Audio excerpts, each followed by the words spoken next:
আপনারা একটু মেহেরবানি করে সবাই সামনে এগিয়ে আসেন। পিছনের ভাইরা একটু মেহেরবানি করে সামনে এগিয়ে আসেন। মানে আমাকে যে সময় দেওয়া হয়েছে নতুন করে মাহফিলটা গুছিয়ে তারপরে কথা বলতে হবে। একটু প্লিজ আমাকে হেল্প করেন দ্রুত। পিছনের ভাইরা সবাই উঠে একটু দাঁড়ান, দাঁড়িয়ে সামনের দিকে হেঁটে হেঁটে আসুন। আল্লাহর হস্তে যে ভাইরা পিছনে দাঁড়িয়ে আছে, আমি সব ভাইদের বিনীত অনুরোধ করছি, এটা কোরআনের প্রোগ্রাম। আসুন, আমাদের চলাফেরায়, উঠা বসায়, আমাদের ভাব ভঙ্গিমায় যেন কোনো বেয়াদবি না হয়। আমরা একটু নিজের থেকেই সবাই সামনের দিকে এগিয়ে আসেন আল্লাহর হস্তে।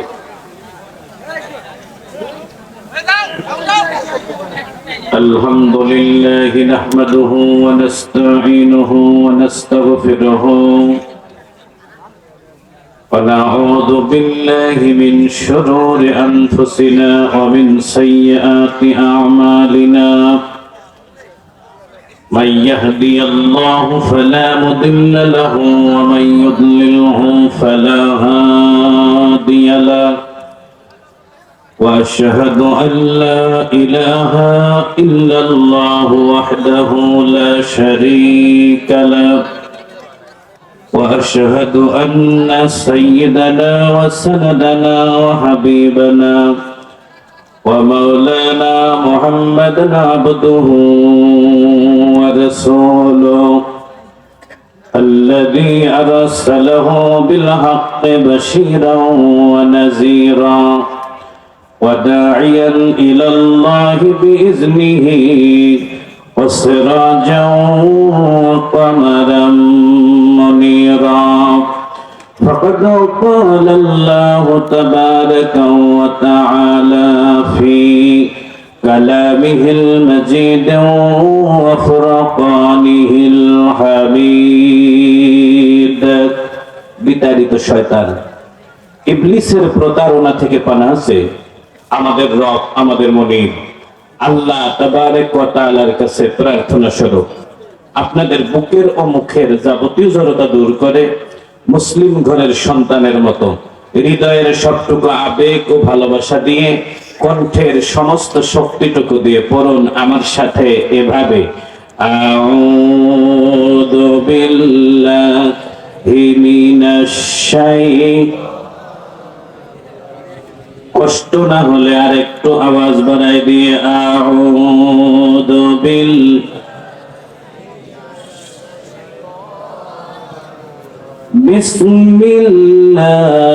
বিসমিল্লাহির মান আমিলা সালিহান মিন যাকারিন আও উনসা ওয়া হুয়া মুমিন ফালানুহিয়ান্নাহু হায়াতান তাইয়্যিবাহ ইন্নাল্লাহা ওয়া মালাইকাতাহু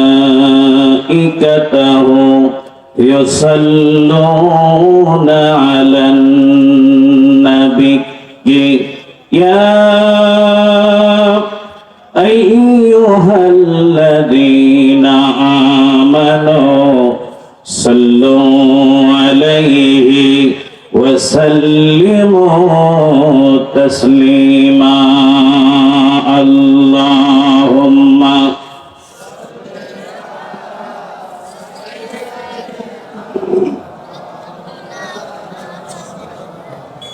ওয়া আলা আলি সাইয়্যিদিনা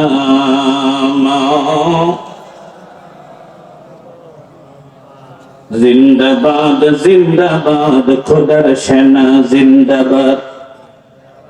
জোর কদমে যাও গিয়ে ইসলাম আবার হোক আবাদ।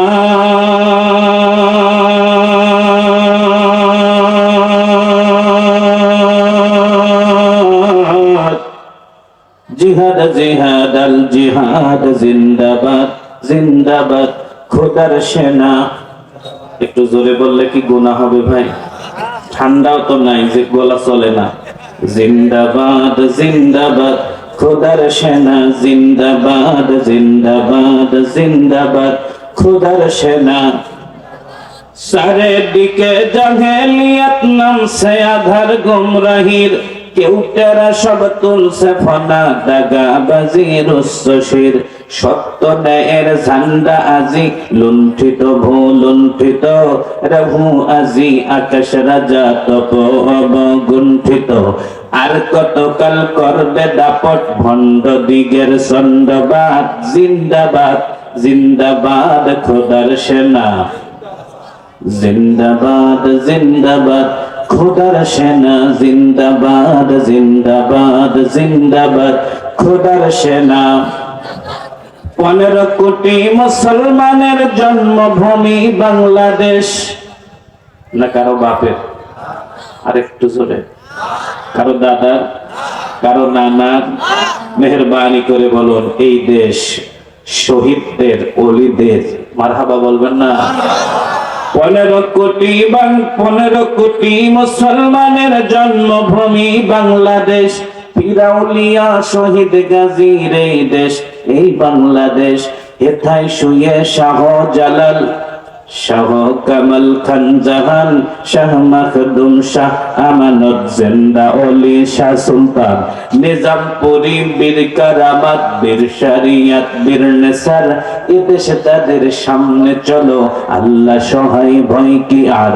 সামনে চলো দাও মিটিয়ে সব বাতিলের স্বপ্ন সাদ। জিন্দাবাদ জিন্দাবাদ খোদার সেনা, জিন্দাবাদ জিন্দাবাদ খোদার সেনা, জিন্দাবাদ জিন্দাবাদ জিন্দাবাদ খোদার সেনা, জিন্দাবাদ।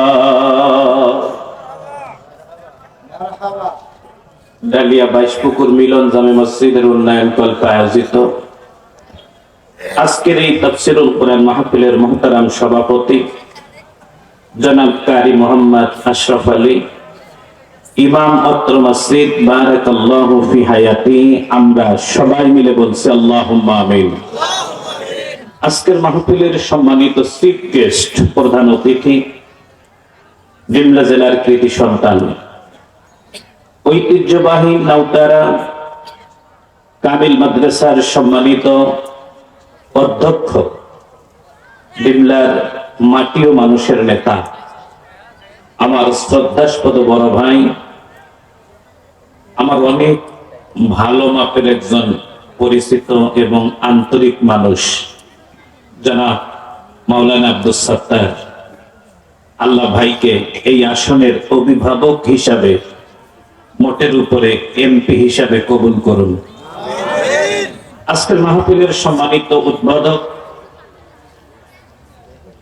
ছোটখাটা কামিল মাদ্রাসার সম্মানিত অধ্যাপক মাওলানা কাজী হাবিবুর রহমান অনেক গুছালো কথা বলেছেন।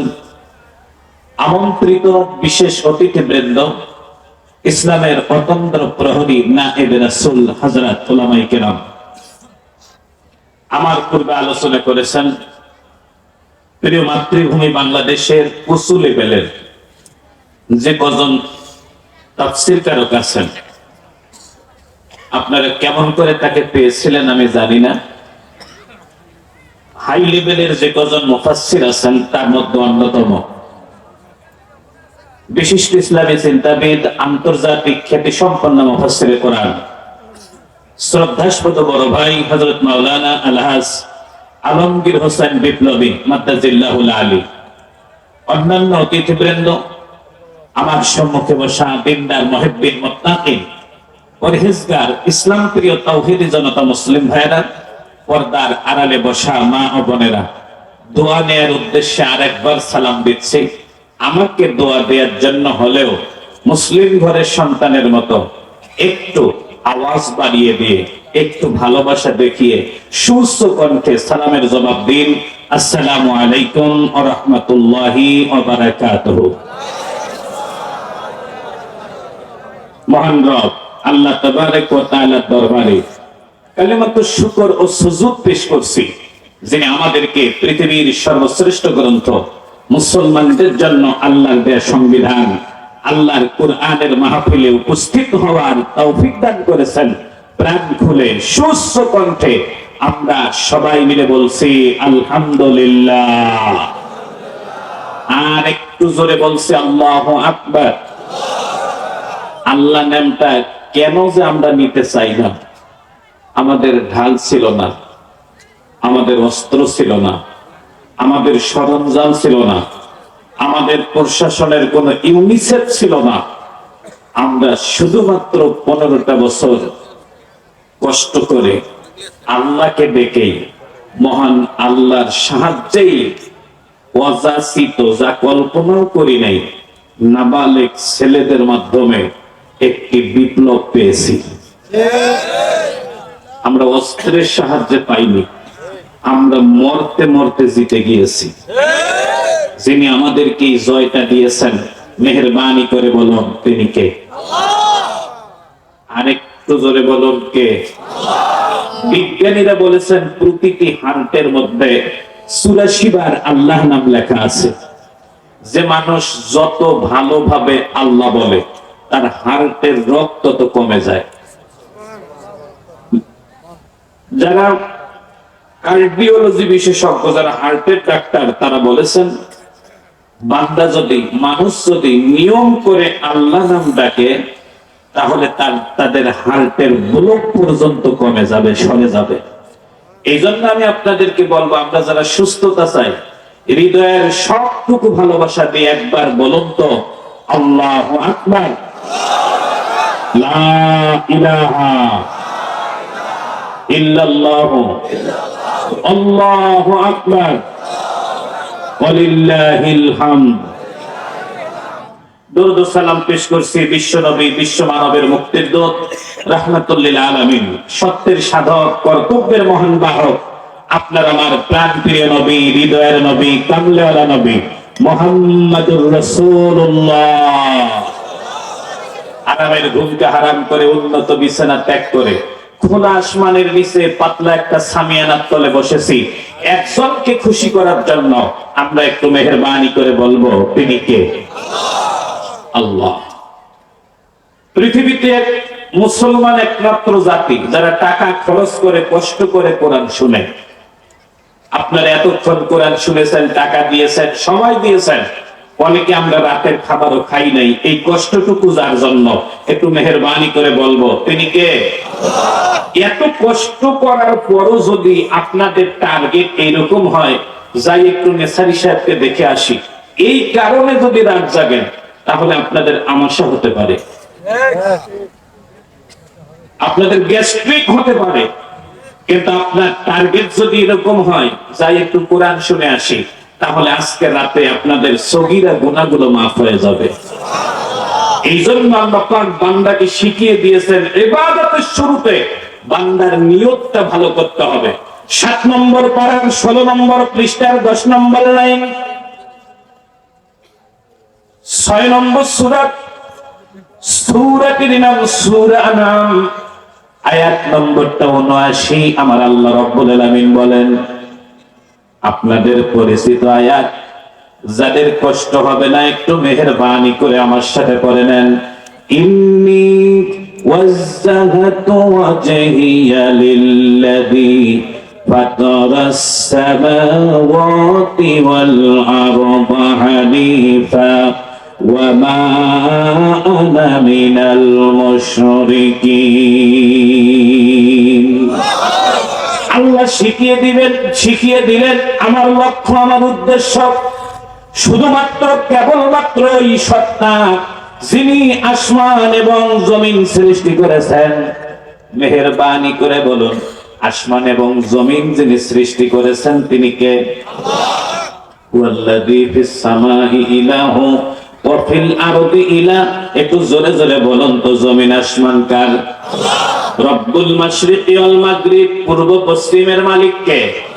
রব্বুল শিমাল, রব্বুল জুনুব, উত্তর দক্ষিণের মালিক কে? রব্বুল মাশরিকাইনি ওয়া রব্বুল মাগরিবাইন, পূর্বের 2 কোণ, পশ্চিমের 2 কোণের মালিক। চিৎকার মেরে বলতে হবে কে? আল্লাযী খালাকাল মাউতা ওয়াল হায়াতা। আরেকটু জোরে জোরে বলুন, জীবন মরণের মালিক কে?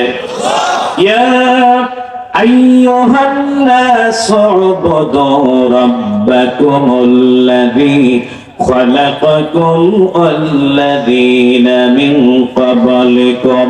আমার দিদি ভাইরা, হৃদয়ের সবটুকু ভালোবাসা দিয়ে বলবো, আপনার আমার মালিককে।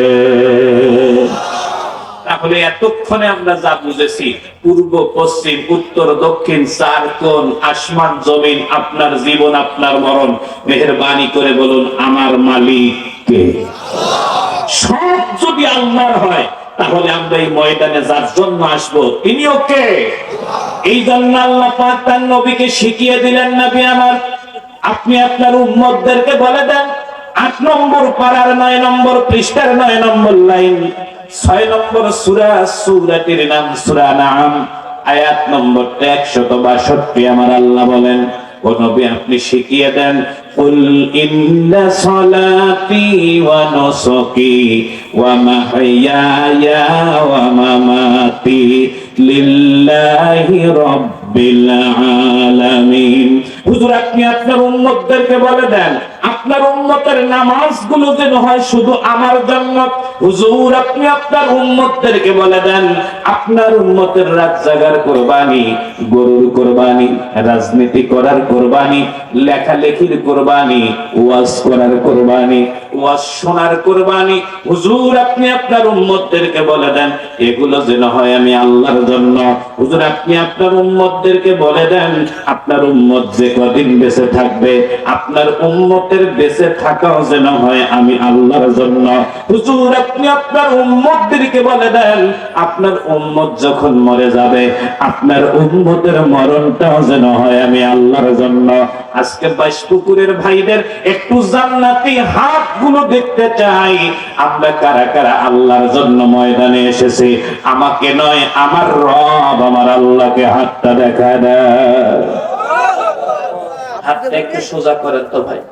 আমি ডিমলার মানুষকে চিনি, ডিমলা, জলঢাকা, ডোমার, এই অঞ্চলটা ইসলামী আন্দোলনের ঘাঁটি। এই এলাকার মানুষের কণ্ঠের আওয়াজ আমার চেনা আছে। একটু মেহেরবানি করে কণ্ঠটাকে বাড়িয়ে দেওয়ার জন্য আমাদের রংপুরিয়া, সৈয়দপুরিয়া, নীলফামারীয়া কায়দায় আমরা একটু সবাই গলাটাকে আছাড় মারবো এইভাবে। আরেকবার আমি বলবো নারায়ে তাকবীর, আপনারা কি বলবেন? আপনারা আওয়াজ দিবেন, বাজার ভেঙে মাঠে আসবেন ইনশাআল্লাহ। প্রস্তুতি নেন, হাত নামান। যে ভাইরা যারা বিবাহ করে নাই, অবিবাহিত ছেলেদেরকে মাঠে কম দেখতেছি, তারা দোকানে আছে, তাদেরকে বলছি তোমরাও চলে আসো। আমরা একবার নারায়ে তাকবীর আল্লাহু আকবার দিয়ে আলোচনাটা শুরু করব। প্রস্তুতি নেন, কণ্ঠনালীর গোড়ায় শক্তি আনেন, নাভিটাকে শক্ত করে জুত করে চিপে ধরেন। একটা দেব যেটা আমাদের নীলফামারী জেলার শ্রেষ্ঠ স্লোগান হবে, নারায়ে তাকবীর। সবাই বলে নেই, নারায়ে তাকবীর। আল কোরআনের আলো, আল হাদিসের আলো, নারায়ে তাকবীর। কোরআনের মাহফিলে আসলে আমাদের কাজকে প্রায় দিনে বলি 4টা আইন মানতে হবে। আজকে বলবো কমপক্ষে আমাদেরকে 2টা আইন মানা লাগবে। জোরে বলেন কয়টা? আবার জোরে হলো না। আমরা আজকে 2টা আইন মানবো। নাম্বার 1, 9 পারার 15 পৃষ্ঠার 11 লাইন, 7 নম্বর সূরা, সূরা আরাফ, আয়াত নম্বর 215। ওয়াইদা কুরিয়াল কুরআন ফাসতামিউ লাহু ওয়ানসিতু। আল্লাহ বলেন, বান্দা যখন তোমাদের সামনে কোরআন বলা হবে, কোরআনের কথা যদি পক্ষেও যায় তবুও মনোযোগ দিয়ে চুপ করে শুনবে। কোরআনের কথা যদি তোমাদের বিপক্ষেও যায় তবুও চুপ করে শুনবে। একটু মেহেরবানি করে জোরে জোরে বলুন তো কথাটা কার? পক্ষে গেলেও চুপ, বিপক্ষে গেলেও চুপ। কার কথা? আরেকটু জোরে বলেন, কার কথা? আজ থেকে পিছনের 15-16 বছর আগে আমরা যখন মাহফিলে কথা বলতাম, আমার ব্যক্তিগতভাবে রাজনৈতিক ব্যাকগ্রাউন্ডটা অনেক বড় না, রাজনৈতিক ব্যাকগ্রাউন্ডটা অনেক বড় না। তারপরেও মঞ্চে যখন উঠতাম তখন ডানে একজন কেরামান, বামে একজন কাতিবিন বসে থাকতো। কথা বলে কানে কানে বলতো এটা বলা যাবে না, ওটা বলা যাবে না। অবস্থাটা এমন হইতো, খাইতে বসে বলতো, আসার সময় বলতো, মঞ্চে বসে বলতো, আবার যাবার সময় বলতো হুজুর সতর্কতার সাথে যান। কথা কন। 15-16টা বছর পার করে এসেছি। গত বছরের আগের বছর নেত্রকোনার এক মাহফিলে গিয়েছি। আমাকে বলতেছে হুজুর আজকে ওয়াজ হবে ঠান্ডা ঠান্ডা। বাংলাদেশে যতগুলো মুফাসসির ওয়াজ করে মনে হয় নেছারির মতো ঠান্ডা হুজুর খুব কম আছে। আমি কোপাকুপিতে নাই, আমি মাথা ওয়াশ করার পক্ষে। আমি চিন্তা করি গালি দিয়ে যতটুকু কাজ হবে না, মাথায় ঔষধ দিয়ে তার চেয়ে বেশি কাজ হবে। এই জন্য আমি কোপাকুপিতে নাই, একটু ঠান্ডা ওয়াজ করি। আমাকে বলতেছে ঠান্ডা ওয়াজ করেন। আমি বললাম আমি মানুষটাই ঠান্ডা, শীতকাল ওয়াজও যদি ঠান্ডা হয় মাঠ তো বরফ হয়ে যাবে। বলতেছে হুজুর পরিস্থিতি এত খারাপ, ওয়াজ যদি জেহাদি হয় মাহফিল ভেঙে যাবে, মাদ্রাসারও ক্ষতি হবে। আমি বললাম টেনশন নাই, আজকে বিয়ের ওয়াজ করব। কারণ বিয়ে এমন একটা ইবাদত, আওয়ামী লীগ, বিএনপি, জামাত, জাতীয় পার্টি, জাসদ, জাকপা, চরমনাই, ফুরফুরা, আটরশি, দয়াল বাবা, কেবলা কাবা, ন্যাংটা বাবা, সব বাবারাই বিয়ে করে। এটার মধ্যে কোন রাজনীতি। আমাকে বলতেছে হুজুর যা পারেন 2টা ঘন্টা পার করে দেন। বিয়ের ওয়াজ শুরু করলাম। বিয়ের মধ্যে পয়েন্ট দিলাম 7টা। 4 নম্বর পয়েন্ট পর্যন্ত আলোচনা শেষ। 5 নম্বর পয়েন্টটা ছিল যৌতুক। আমি মনে মনে চিন্তা করলাম মাঠটা থেকে কোনো শব্দ বাইর হচ্ছে না, আজকে একটু যৌতুক খোরগুলোকে কোপাবো। এই যৌতুক খোরগুলোকে আমি একটু উত্তম মাধ্যম দিচ্ছি জবান দিয়ে, আমার মুখ দিয়ে। প্রথম বললাম যারা যৌতুক খায় তারা ডাকাত। যারা যারা নিচে একটাও কথা কয়নি। যারা যৌতুক খায় তারা পকেট মার। আরো জোরে কন। যারা যৌতুক খায় তারা 1 নম্বর সুইপার। এই যখন সুইপার বলছি, পাশ থেকে পরিচালক আমার চাদর ধরে টান দিয়ে বলতেছে হুজুর ওয়াজ বদলান। আচ্ছা বলেন এটাতে কি কোনো রাজনীতি আছে? আরেকটু জোরে বলেন আছে? আমি বললাম কেন? বলতেছে বাম দিকে সভাপতি সাহেব বসা, 3 দিন আগে ছেলে বিয়ে দিয়ে নগদ 15 লাখ নিছে। বললাম উনি নিচে তা আমার কি, স্টেজ থেকে নেমে যে হাদিয়া পাবেন ওইটা উনি দিবে। আমার বুঝা শেষ, কপালে আজ নাই। ওয়াজ যখন করে ফেলাইছি তখন কি আর ফেরত নিতে পারবো? চোখ বন্ধ করে যা মুখ ছিল সব বলে দিছি। সেই দিন মাহফিল শেষ করে তো গাড়ি ভাড়াও পাই নাই। ঘরের দরজা ভিতর দিয়ে লাগায় নিজের কান নিজে ধরে উঠছি আর বসছি, আল্লাহ যতদিন বেঁচে থাকবো পাবলিকের বুদ্ধি ধরে ওয়াজ করবো না। কোরআনে যা আছে পাবলিক যা চায় তাই বলবো। এটা বলতে গিয়ে একটা জীবন জীবন দিতে রাজি আছি, কিন্তু বাতিলের সাথে কখনো আপোষ করতে রাজি নাই। আমরা আজকে ওই নীতিতেই কথা বলবো ইনশাআল্লাহ। আরেকটু ধরে বলেন ইনশাআল্লাহ। 2 নম্বর যে বিধানটা মানা লাগবে 28 পারার 2 পৃষ্ঠার 12 লাইন, 58 নম্বর সূরা, সূরাটির নাম সূরা মুজাদালা, আয়াত নম্বর 11। আমার আল্লাহ বলেন ইয়া আইয়ুহাল্লাযীনা আমানু ইযা ক্বিলা লাকুম তাফাসসাহু ফিল মাজালিসি ফাফসাহু। হে ঈমানদারেরা, যখন কোরআনের মাজলিস থেকে তোমাদেরকে বলা হবে দাঁড়ানো যারা বসে যাও, ফাঁকা মানুষগুলো সামনে আসো। 1 সেকেন্ড দেরি করা যাবে না, ফাঁকা জায়গাগুলো পূরণ করে দিতে হবে। একটু মেহেরবানি করে সবাই মিলে বলবো হুকুম তাকা। মাহফিলের শৃঙ্খলার জন্য যারা যেখানে আছেন ওইভাবে থাকেন। শুধুমাত্র যারা দাঁড়িয়ে আছেন তাদের হাতে পায়ে ধরে বলছে প্লিজ আসুন। আমি কোপাকুপিতে নাই, কোরআন থেকে নির্ভেজাল কিছু কথা ঘন্টা খানেক আপনাদেরকে কষ্ট দেব, এরপরেই আমরা দোয়া করব। সবাই মিলে বলবো ইনশাআল্লাহ। আপনাদের খেদমতে আলোচনার জন্য পবিত্র কোরআনুল কারীমের 14 নম্বর পারার 17 পৃষ্ঠার 6 লাইন, 16 নম্বর সূরা, সূরাটির নাম সূরা নাহল, আয়াত নম্বর 96 একটা আয়াত তেলাওয়াত করেছি। সবাই একটু আমাকে দোয়া করে দেন, আল্লাহ তাবারক ওয়া তাআলা যেন বর্তমান সময়ের প্রেক্ষাপট অনুযায়ী জাতির যা দরকার পঠিত আয়াত থেকে দেখিয়ে দেখিয়ে আল্লাহর কোরআনের কথাগুলো আপনাদের সামনে বলার, বক্তা এবং শ্রোতা উভয়কে আমল করার তৌফিক দান করেন। আমরা সবাই মিলে বলছি আল্লাহুম্মা আমিন। শুরুতেই দাঁড় করে দিচ্ছি বিষয়। আজকে যে বিষয়টি নিয়ে কথা বলতে চাই সে বিষয়টি হচ্ছে ঈমানদারের পুরস্কার। বিষয়ের নাম কি? ঈমানদারের। এই একটা বিষয়ের উপরে আল্লাহ আমাদেরকে সকলকে যেন শোনার, আমল করার তৌফিক দেন। একটু জোরে বলুন আমিন। আমার দিনী ভাইরা, আমি ব্যক্তিগতভাবে এই পুরো আলোচনাটা আমার নিজস্ব গবেষণাগারে একটানা 3 বছর গবেষণা করে তৈরি করা। কারণ নকল কিংবা কোন হুজুর থেকে শোনা এইরকম কোন আলোচনা এটা না। খুব মনোযোগ দিয়ে খেয়াল করবেন। মহান আল্লাহ রাব্বুল আলামিনের কোরআন যতটুকু পেরেছি গবেষণা করে দেখেছি, যারা ঈমান আনে, কষ্ট করে, জালিমের জুলুম মোকাবেলা করে টিকতে পারে, মহান আল্লাহ রাব্বুল আলামিন এরকম ঈমানদারদেরকে পুরস্কার দেন 10টা। জোরে বলেন কয়টা? আরো জোরে। জোর হলো না। যেই মানুষগুলো ঈমান আনে, এই ঈমানদারদেরকে আমার আল্লাহ পাক 10টা পুরস্কার দেন।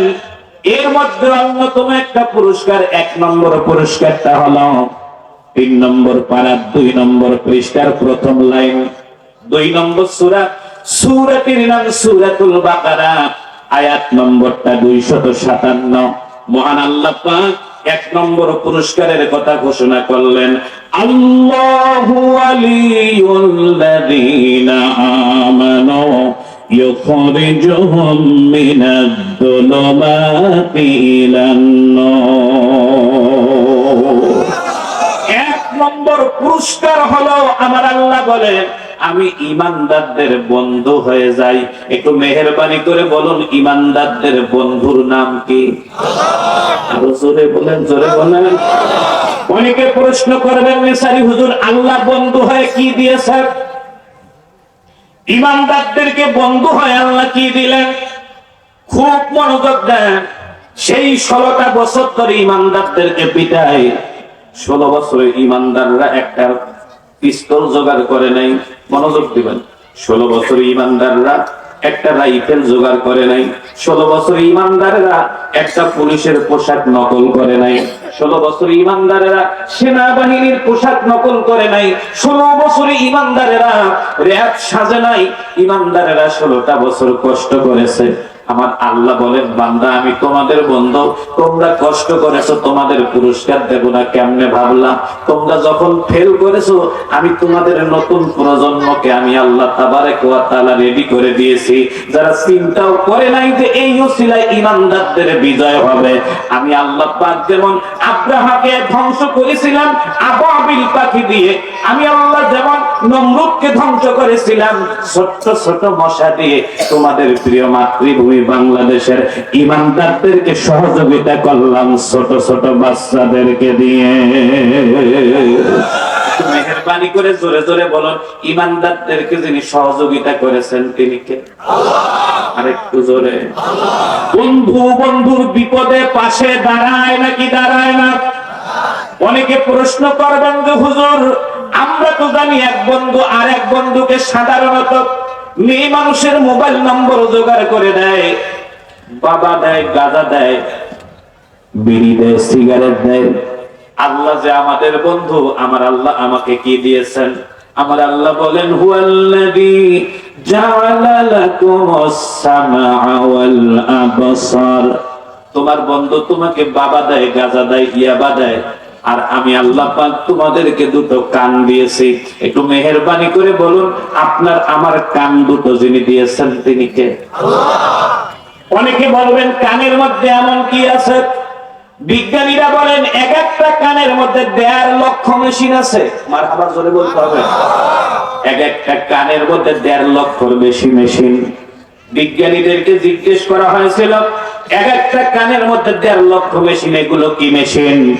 বিজ্ঞানীরা বলেন ডিজিটাল ইথার, স্বয়ংক্রিয় শব্দযন্ত্র, যেটা সুইচ টিপা লাগে না, অটোমেটিক শব্দ ঢুকে যায়।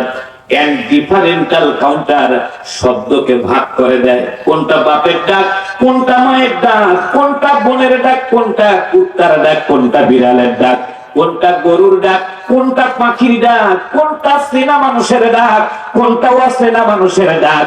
মেহেরবানি করে বলুন, এই কানের মধ্যে অদ্ভুত যন্ত্রটা যিনি সেট করে দিয়েছেন তিনি কে? যেভাবে আওয়াজ দিলেন এই যন্ত্র মনে হয় বাংলাদেশে কিনতে পাওয়া যায়। আরেকটু জোরে জোরে বলতে হবে তিনি কে? আমার তিনি ভাইরা, আল্লাহ কান দিলেন। আজকের বাইশপুকুরের ভাইদের কাছে আমার প্রথম প্রশ্ন, যে অন্ধ বাচ্চাটা জীবনে কোনদিন তার মাকে চোখে দেখে নাই, এইরকম একটা অন্ধ বাচ্চা তার মাকে চিনে যে জিনিসটা দিয়ে, আপনারা একটু মেহেরবানি করে বলুন তো এই জিনিসটার নাম কি? একটু জোরে। এই যুবকের আল্লাহ কান দিলেন। এরপরে আল্লাহ বলেন আল আবসর, তোমাদেরকে দুটো চোখ দিলাম। আল্লাহ বলেন এক একটা চোখের মধ্যে 2 কোটি করে লেন্স দিলাম। এই লেন্স গুলো দিয়ে তোমরা চিনতে পারো কোনটা বাপ, কোনটা মা, কোনটা চাচা, কোনটা বাপ। আল্লাহু আকবার বলবেন না? আল্লাহ বলেন সুন্দর একটা মগজ দিলাম। বিজ্ঞানীরা বলেন মানুষের মগজের মধ্যে 1 ফোঁটাও চর্বি নাই। বিজ্ঞানীরা বলেন মানুষের মগজটা মূলত ইলেকট্রিসিটি একটা